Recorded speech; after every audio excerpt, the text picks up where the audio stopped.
বাংলাদেশে কোটা সংস্কার আন্দোলনকে ঘিরে ঘটে গেছে অভূতপূর্ব এক পরিবর্তন। এ যেন ইতিহাসের পাতা এক নতুন সংযোজন, নতুন নাম বাংলাদেশ। আপনারা সবাই জানেন, প্রধানমন্ত্রী পদত্যাগ করেছেন, যার প্রেক্ষিতে বাংলাদেশে অন্তর্বর্তীকালীন সরকার গঠিত হয়েছে।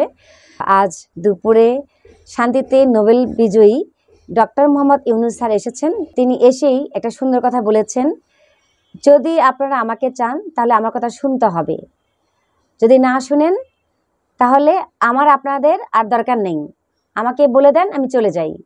সুন্দর একটা কথা বলেছেন, অনেক ভালো একটা মানুষ। আমরা আশা রাখছি তিনি শান্তি শৃঙ্খলা বজায় রাখবেন এবং সুন্দর একটা নির্বাচন উপহার দেবেন, যেখানে মানুষ সুন্দর করে শান্তিতে ভোট দিতে পারে, যাকে ইচ্ছা তাকে ভোট দিতে পারে। এই স্বাধীনতা তিনি ফিরিয়ে আনবেন, সবাই আশা রাখছে।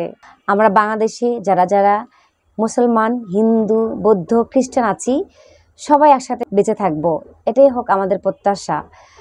কিসের এত অহংকার? দুদিন পরে সবাইকে মারা যেতে হবে। আমাদের আশেপাশে, আমাদের গাইবান্ধা, বগুড়া জেলায় অনেক হিন্দুরা আছে, তারা ভালোভাবে আছে। কই একদল মানুষ গুজব ছড়াচ্ছে হিন্দুরা নাকি ভালো নেই, একদম ভুয়া কথা। আমার বাড়ির পাশেই অনেক পরিবার হিন্দু আছে, অনেক ঘর আছে, তারা শান্তিতে আছে, আমরা তাদের রেসপেক্ট করি, তাদের বাসায় যাই, তারা আমাদের বাসায় আছে, কত একটা মিল মহাব্বত। আমরা কোনোদিন আমাদের উপজেলায় ইভেন আমাদের ডিস্ট্রিক্ট, আশপাশের ডিস্ট্রিক্ট, কেউ কোনোদিন হিন্দুদের উপর কখনো হামলা করেনি। যার মনুষ্যত্ব আছে তারা কখনোই হামলা করবে না।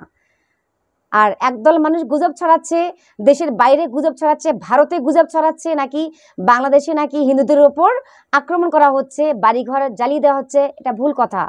টোকাই স্বভাবের এবং উগ্র মনুষ্যত্বহীন মানুষগুলোই আগুন জ্বালিয়ে দিয়েছে, তাই বলে সব জায়গায় নয়, সব জায়গায় নয়।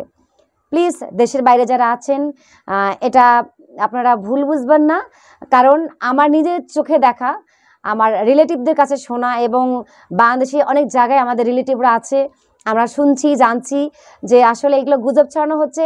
সব জায়গায় ভাঙচুর করা হয়নি, কিছু কিছু জায়গায় ভাঙচুর করেছে। এটা মনের ক্ষোভ, দীর্ঘ 15 বছরের মানুষের ভোটাধিকার থেকে বঞ্চিত ছিল, যার কারণে মানুষ ক্ষোভে 2 দিন 3 দিন এগুলো ঝাড়ছে, কিন্তু সবাই করেনি এগুলো কাজ। আর বঙ্গভবনের কথা বলবো, যাদের মনুষ্যত্ব নাই তারা এগুলো করেছে। মনুষ্যত্ব নেই, দেশের সম্পদ কেন আমরা লুটপাট করব? আর এটা ছাত্ররা, যারা আন্দোলনরত ছাত্ররা ছিল, তারা কখনোই এরা লুটপাট সাথে ছিল না, তারা লুটপাটের সাথে ছিল না, বরং তারা দেশকে বাঁচানোর জন্য তারা রক্ত দিয়েছে। তারা আজ রাস্তায় রাস্তায় তারা কাজে লিপ্ত আছে, তারা রাস্তা পরিষ্কার করছে, তারপর ট্রাফিকের কাজ করছে, বাজার নিয়ন্ত্রণের জন্য তারা গুরুত্বপূর্ণ ভূমিকা পালন করছে। আমরা কেন তাদেরকে আমরা দোষ দিব? সবাই কিন্তু এক না, ভালো মন্দ নিয়েই মানুষ। তাহলে আমরা সবাইকে আমরা খারাপভাবে দোষারোপ করছি? বিভিন্ন দেশে, ইন্ডিয়াতে দোষারোপ করা হচ্ছে যে বাংলাদেশের মানুষ নাকি হিন্দুদের, সংখ্যালঘুদের উপর আক্রমণ করা হচ্ছে। ভুল কথা। বরং বাংলাদেশের অনেক ভালো ভালো মানুষ পাহারা দিচ্ছে, যাতে অন্য দলেরা না এসে ভাঙচুর না করে, তার জন্য আমরা দেখছি। আর আমাদের আশেপাশে এলাকার মানুষ শান্তিতে আছে, হিন্দুরা, তারা আমাদের সাথে মানে অনেক মিলেমিশে আছে। মিলেমিশে থাকাই ভালো। কি হবে তাদেরকে কষ্ট দিয়ে?